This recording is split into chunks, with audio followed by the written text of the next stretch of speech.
شاب في يوم زفافه ترك باقة ورد على فراش أمه كتب عليها: ستظلين الأنثى الأجمل في حياتي. سئلت من تحبين من أولادك؟ فقالت: مريضهم حتى يشفى، وغائبهم حتى يعود، وصغيرهم حتى يكبر، وجميعهم حتى أموت. لا تقل لطفلك: اذهب إلى الصلاة، بل قل له: رافقني إلى الصلاة لنكون معا في الجنة.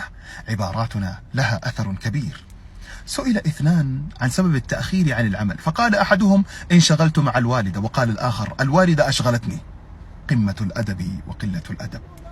قيل لأحدهم: كيف تصبر على البقاء لوحدك؟ فقال: أنا جليس ربي، إذا شئت أن يكلمني قرأت القرآن، وإذا شئت أن أكلمه صليت ركعتين. عندما ترتفع سيعرف أصدقاؤك من أنت، ولكن عندما تسقط ستعرف من هم أصدقاؤك.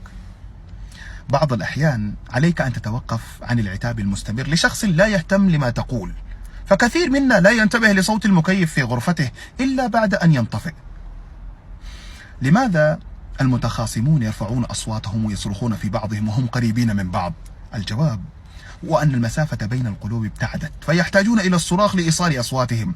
والدليل أن المتحابين تجدهم يهمسون أو تكفيهم النظرات، لأن قلوبهم هي التي تسمع. فلسفة راقت لي: من لا يعرف قيمتك وأنت بين يديه سيندم على خسارتك عندما لا يراك أمامه. كن مع الذي يقدرك. ليس من الأدب أن تقول في الغائبين شيئا لم تجرؤ على قوله وهم حاضرون.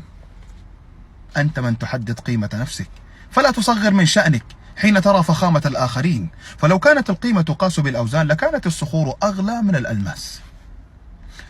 السمكة التي تغلق فمها لن يصيدها أحد، فأغلق فمك، لأن هناك الكثير يتمنى أن يتصيد أخطاءك. عندما يبوح لك شخص فاستمع إليه جيدا، فهو اختارك أنت من بينهم جميعا، فلا تخذله. قال الخشب للمسمار: جرحتني. فقال المسمار: لو تعلم حجم الضرب الذي فوق رأسي لعذرتني. دائما أحسن النية مع الناس، لأنك لا تعرف ظروفهم. كن كالشمس واضحا صادقا مؤثرا نقيا ومبادرا. سئل أحد الصالحين: لماذا تذهب للمسجد قبل الأذان؟ قال: الأذان لتنبيه الغافلين، وأرجو أن لا أكون منهم. يا رب نسألك حسن الخاتمة. السلام عليكم.